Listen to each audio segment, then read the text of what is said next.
Hi, and welcome back to U.S. History with me, Mr. Snyder, and today we are going to talk about the farmers' issues and difficulties in the West and South, and the third party that sort of develops to help them out called the Populist Party.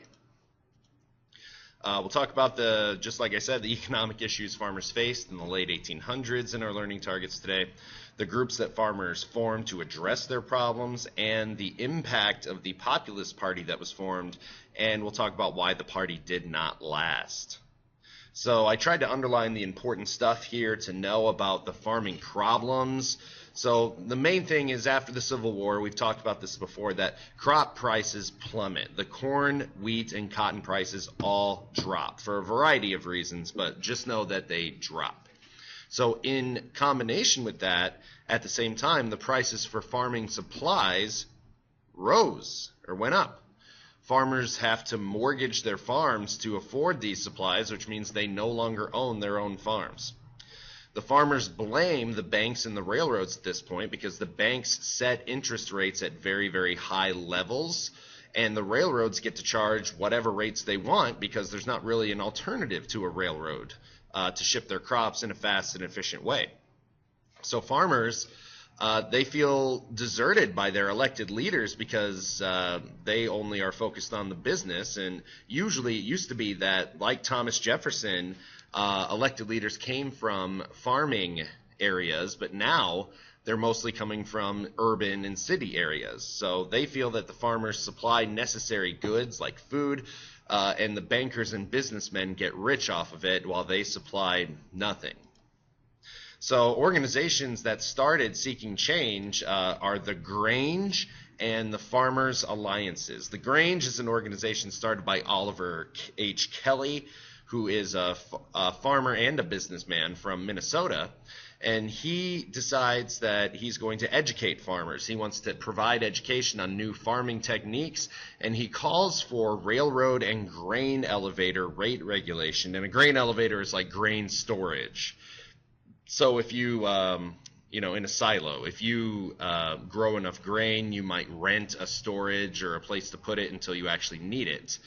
Farmers Alliances is an organization that starts in Texas when the Grange sort of dies out. These local groups spread and then network with one another and connect farmers in the South and the West. At first they are integrated, but soon a lot of the Southern alliances only recognize white farmers and they exclude the black farmers. Reform efforts by these groups call on federal government to establish regulations for bank interest rates, which we do have today, and they also establish sub-treasuries to provide low-interest loans to farmers. Since they're farmers and they provide a necessary good, they should get a break on the interest rate on loans that they get. And the Farmers Alliances also form cooperatives to collectively sell their crops together. The grain elevator and railroad companies don't like this, and they're not going to just take this lying down. But because of the Grange and the Farmers Alliance's efforts, the states of Minnesota, Illinois, and Wisconsin enact new laws that regulate shipping freight rates and grain storage rates. And these are called the Grange laws. And these Grange laws are challenged in court. In the Supreme Court case of Munn versus Illinois, they uphold the constitutionality of maximum grain rates. They say that, yes, states can establish maximum grain rates, but in Wabash versus Illinois, they say they cannot have the power to set railroad rates because those are interstate commerce, and the only government that has the right or the power to establish and regulate interstate commerce is Congress.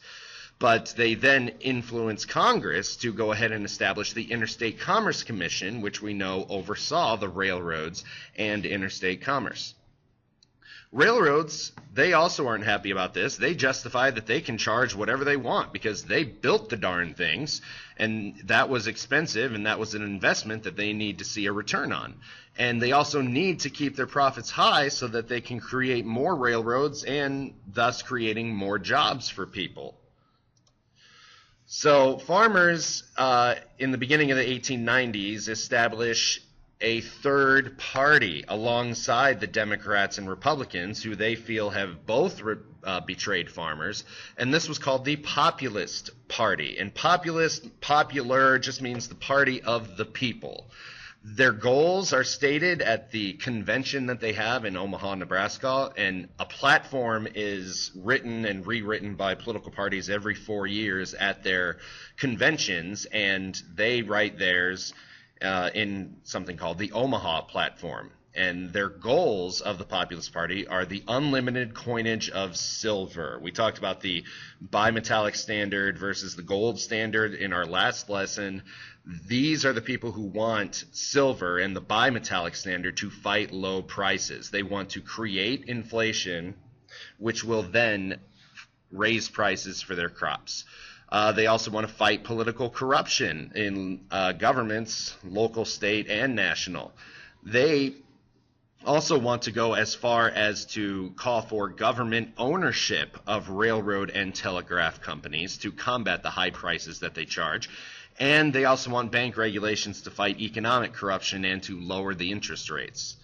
Early impacts, they do put up a man for candidate in the presidential election of 1892, James Weaver, and he receives over 1 million popular votes.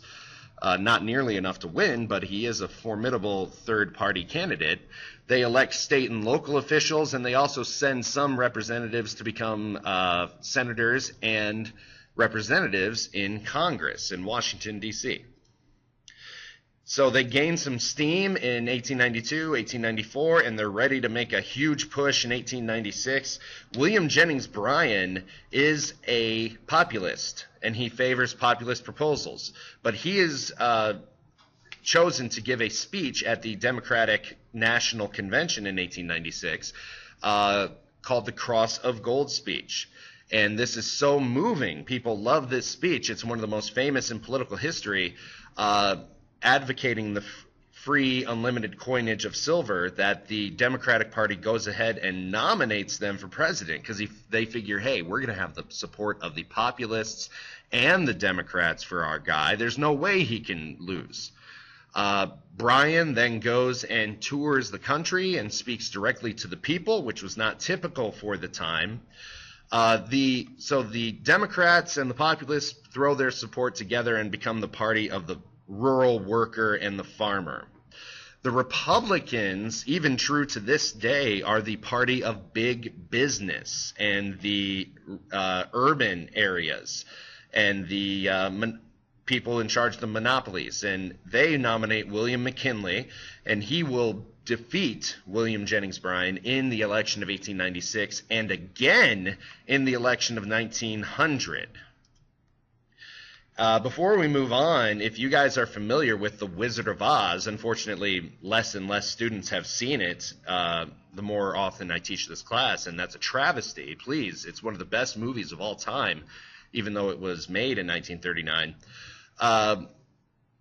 The novel was written in 1900 by Frank L. Baum, and a lot of historians think that he was using symbols to kind of write his story about monetary policy between 1896 and 1900, and the book was written in 1900.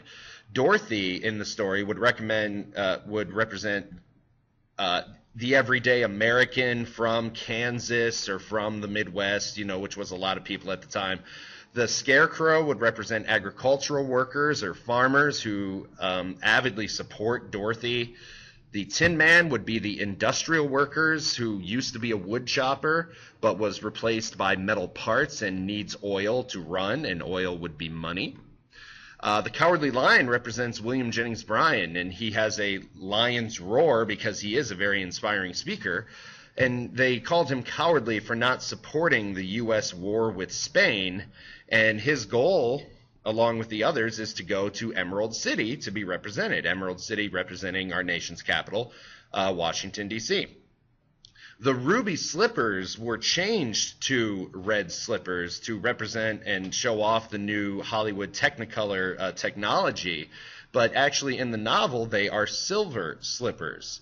So the silver slippers walking along the yellow brick road would represent a bimetallic standard. The tornado that happens would represent the free silver movement that swept through Nebraska and Kansas. Other historians would say that it represents the Panic of 1893 that robbed people of their jobs and homes. Oz is literally the abbreviation for ounce, which is what we weigh gold in and silver in. And many other references are made. I believe the flying monkeys are the Indians, the Plains Indians, who used to live in the forest peacefully, but then who are under control of the Wicked Witch. The Wicked Witch of the South, or I'm sorry, the Good Witch of the South is Glinda. She represents Southern voters. The Wicked Witch of the East represents the business interests and Wall Street's. The Wicked Witch of the West is the drought, which is then cured and melted when a bucket of water is poured on her. There's many other references, and you can find those articles by Googling Wizard of Oz and populism if you're interested. You don't necessarily need to write this down. I probably should have prefaced that, but it's not in your learning targets, so hopefully you didn't write it down anyway. But if you know the Wizard of Oz, it's kind of a fun way to remember populism and what it's all about. So in the end, populism fails because it only appeals to rural areas and farmers. The emphasis on monetary reform does not really appeal to the urban worker, and the party never recovers from their 1896 presidential defeat, and they lose by even more in 1900. Many reforms they advocate for, though, become reality in the early 20th century because this is the preface to the Progressive Party. And our next topic and what we're going to talk about is the progressive movement, which the key word is progress. We're going to fix all of society's problems, and we're going to use our power for good. A lot of the things that the Progressive Party does eventually happens because of the Populist Party, and that would be to pass a graduated income tax, the regulation of railroads, and to have a flexible monetary system. All of those things were things that populists wanted. And that's all I have for you today. Hopefully you enjoyed the link between the Wizard of Oz and monetary reform. Go ahead and fill out your learning targets, bring them back to class, and I will see you later. Bye-bye.